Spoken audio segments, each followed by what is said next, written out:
Hey y'all, Board Game Rants here, and I was going to do a solo playthrough for you of a variant here from Concordia. This is the standard map on the two-player side, Italia, and I did a tutorial on how to play this solo, so you want to check that out first. That tells you how to play it. And then I just wanted to play a few rounds so you kind of get a feel for the flow of it. And so that's what I'm planning on doing here. As you can see, the setup is just very much like a two-player game. You got the AI has their cards. I have mine. They all start off the same.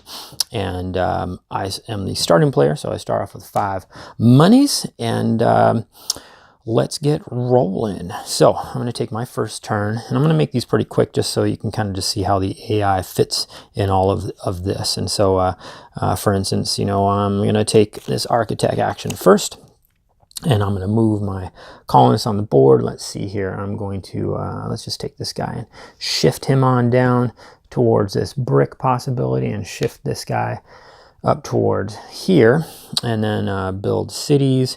I'm going to build, well, let's see. So this would cost me a tool and a brick and 3 money. So 5, let's take 2 back.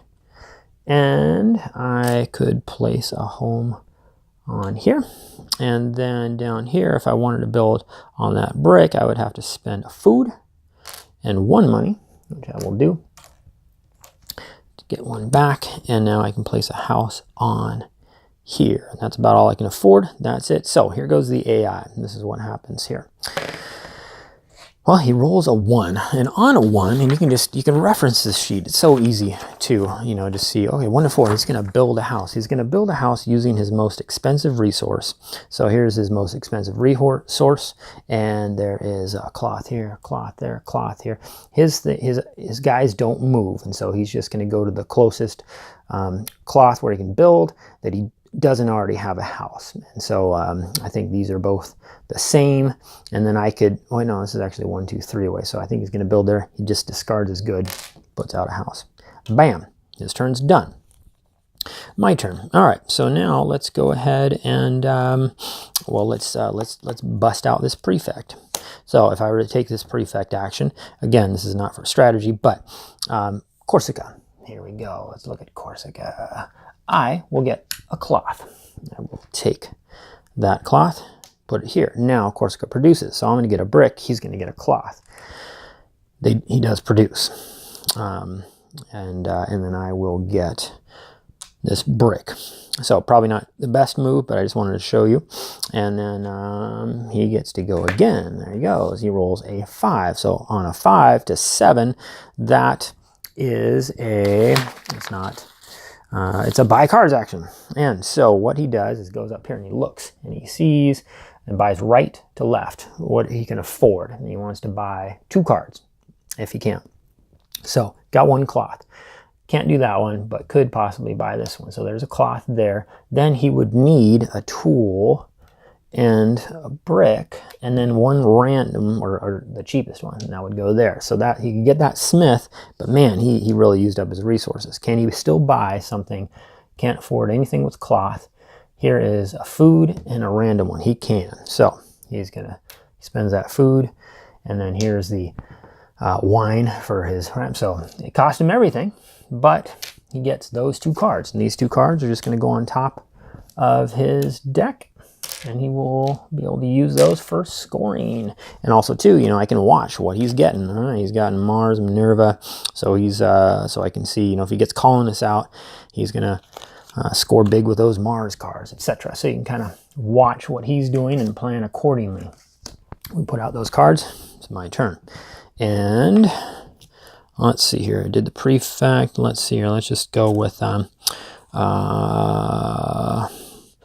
purchase. Let's see if we can get ourselves some cards, shall we? Purchase up to 2 cards. Well, we get this farmer for breaking that, and we can also, let's see here, what kind of goods do we have over here? We get another prefect. Those prefects are nice, but this game has in it a way that you can't abuse prefects. So I'll get a prefect.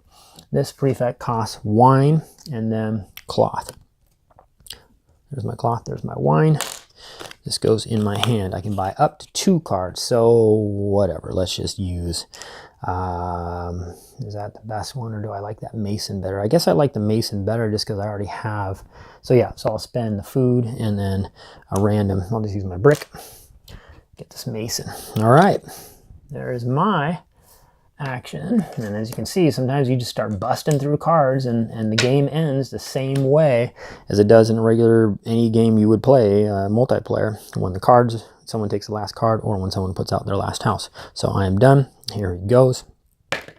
He rolled a 6. That again is a buy cards action. Well, he can't because he has no goods to buy cards. So you can look on here and it says, if AI cannot afford to buy cards, roll a die, take a single good of that type and one bonus one of the lower value. So it's basically like take goods action. He rolled a 2. That is a brick. Since there's nothing lower than a brick, he just takes an extra brick. So there he goes. That's his turn. Now it's my turn. And I would go, let's say with, let's go with another prefect here because I have a house here in Campania. So Campania, I would flip that over. I get a tool and then all houses on there produce. I'm the only one, so I get another tool. There I go. Let's see what he does. All right, there he goes. He rolls a 9. That is a get a goods action. And so we roll to see what good he gets, and he knocks his colonist over, and he gets an 8, which is, according to the little table over there, a tool. So there's that.